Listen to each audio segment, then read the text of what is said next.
Hi, I'm Badger Beall, and I'm a partner at Air Reinhardt Realtors in Midland and the broker owner of Air Reinhardt Bay in Bay City.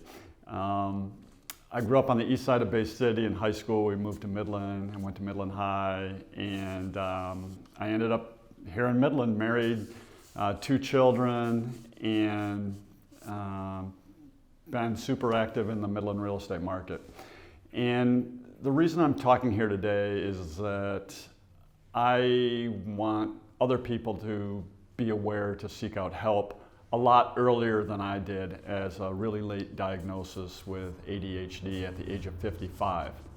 So I'm 60 years old now, and I look back and I just wish I would have had the diagnosis years ago, because it opened up a whole new world of possibilities to me, and also would have kept me, if I would have known back then, it would have kept me from probably getting into the challenges that I had over the last 30 years, if not longer. So my career has really been a little bit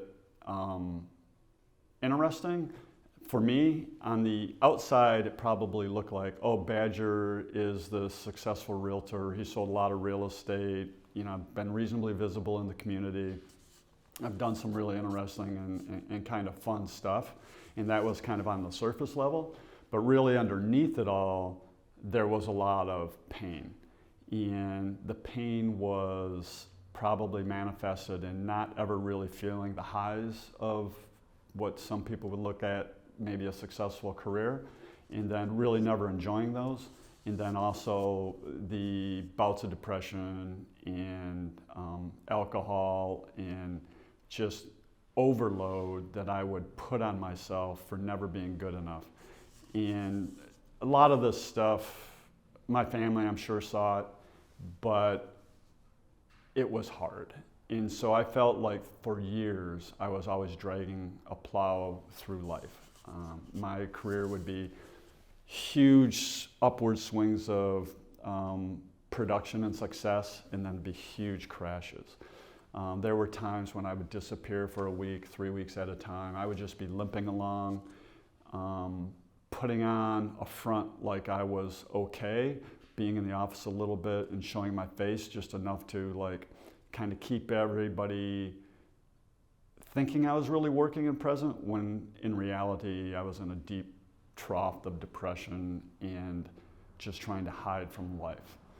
And so what the diagnosis did for me, when I heard a podcast actually from Ned Hallowell, who wrote the book Distraction, and Ned talked about the genius in ADD and ADHD and all the gifts that are in that. And I never knew I was ADHD, and two, I never really knew ADD, ADHD had any gifts inside of it. I always thought of it as a stigma. And I kind of joked for my adult life that I got to be borderline ADD, because just stuff that would happen in my life. And as soon as I heard that podcast, I knew all the stress just left my body, and this whole new world opened up. So after that, I called a good friend in Midland, and we had a glass of wine, and this lady made me pinky swear that I would go and get tested. And so I went and got tested, and I got my diagnosis, and they just verified, you know, what she already knew about me, but I couldn't see in myself. And it was just a whole new world of possibilities opened up for me. And then it took me a long time to get through that, to some ups and downs up till today, which I'm 60 years old, to really better understand that and how I operate within the trait of ADD or ADHD, and then put some guardrails up on the downside, and then also play into my genius on the upside, which has been fascinating and exciting, and I wish I would have known this 30 years ago.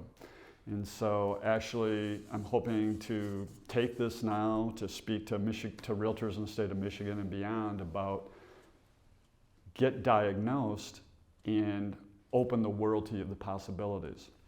So with mental health, I look at it as when you're aware, then you can go move forward. You can start progressing down a positive path. But when you're in the dark and you're trying to avoid it, or you're ignoring it, or you're ashamed of it, you don't create the possibility for a brighter future, and you don't allow, I didn't allow good things to necessarily happen to me or for me to even perceive the good things. And so the more I kept my head in the dark on this, I was kind of perpetuating down this slow grind, or maybe slow grind down, versus allowing myself to really grow forward into my genius and what can be being healthy and feeling good. So in the spring of 2016 is when all the good and bad traits of my life collided into a spot that really made me realize that I have to make some changes in my life. So from January through June of 2016, it was just this surreal, super cool, amazing time in my life, because I'm doing all these cool things that I've always wanted to do. I was in Toronto 2 times for 2 workshops. I flew to the UK, to London, to spend 3 days with my son who was studying abroad, and we saw a super cool soccer game. I was in Miami for 5 days for a real estate conference at just a fabulous destination spot. I was in North Carolina for a week, or excuse me, Virginia Beach for a week for a gymnastics meet for my daughter. My wife and I flew to Italy to go watch a time trial at the Giro d'Italia. So I'm doing all these fabulous things. At the same time, I'm doing high production of real estate, and on top of it all, it wasn't enough. I had to train for an ultra-endurance mountain bike race. And I basically collapsed. And so I had this big race the end of June, like June 20th or something like that. And about early May, I just quit. So I just waved the white flag, and I can't do this anymore. So that basically epitomized, though, what my life looked like for 30 years. More and more stuff, I can cram more stuff in, I can get more stuff done. I just couldn't do anymore. And that's what I did and then I'd put myself into depression, and then I'd calm, I'd rest, recover as I perceived it to be, and then I would somehow dig myself out of it. And I didn't even know I was going through these cycles because I couldn't see myself. So in May of 2016, I quit. I didn't tell anybody other than my wife. I said, I just have to back off. So I slowly started pulling myself out of sales. I didn't know what I was doing. I had no plan, no path, but I was on a mission to feel good. I said, I just want to feel good, period. That was all I wanted to do. And so that's really what's been driving me since the spring of 2016, is just to feel good and to be whole again. And it was a mental health issue for me, and the awareness of ADHD, when I really found that out, that really opened up whole new doors for me. So what I would recommend is get help, talk to somebody else. I couldn't see myself, and I think a lot of us don't see ourselves. Talk to people close to you. Trust them. Trust what other people are telling you. Don't trust yourself all the time. When you're whole and present, then you're better trusting yourself. But it takes a while, and it takes a rested soul. And so I would say talk to people around you, get help. The other thing I think I would do is create space and time as best you can to just pull back a little bit. You don't have to totally withdraw from society, but just under-schedule life. So when you're trying to do all these things, don't do all these things. Do some things. Do the important things, and back out of anything that isn't fulfilling, meaningful, important for you. Because we're distracted all the time, especially with cell phones now. Take control of your communications, but just back off, slow it down, and feel again. And then the other thing I would say that's really helped me in the summer of 2016, because multiple people recommended this to me through different sources, I started meditating. So I started with 4 or 5 minutes a day and just slowly grew it up by 1 to 2 or 3 minutes a day. maybe 4 minutes, and then I went to 5 minutes, and I went to 7 minutes, and I went to 10 minutes, and I worked over 2.5 years up to almost 45 minutes a day. And then COVID hit. So when COVID hit, it really made me realize how stressed out I had been over the prior 30 years. And then my goal coming out of COVID is I wanted to be a transformed person. I don't want to be the same person post-COVID. I knew it was going to pass.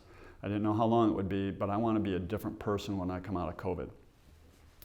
And so what I did was, I had been meditating for 2.5 years roughly at that time, and I said, multiple people have mentioned transcendental meditation to me, and I took transcendental meditation on September 19th of 2020.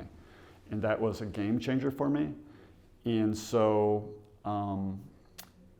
I would say somehow, some way, start trying to take conscious, mindful time for yourself, or take some classes, and however you can, get the app. I started on an app, but I needed help to take it to the next level, and it's really been fantastic for me. And I guess the bottom line is I couldn't do it alone. I needed help. And I needed help for people to listen to me. I needed to get diagnosed by a local psychologist. That was great. I needed the awareness to see what I couldn't see. And I'm very relieved and excited for the future. Where before it was really hard to get my passion and excitement back. And I feel like now finally, 5 years after my diagnosis and working through it consistently, that I'm excited about the next 30 years. I want to be like I wanted to raise my kids, excited about tomorrow. But I wasn't excited about tomorrow when I'm trying to raise my kids to be this way. Now I finally feel like, okay, I have this compelling future. And so I think all of us can ask ourselves a question that I heard at a strategic coach conference, multiple strategic coach conferences in Toronto, is your future more compelling than your past?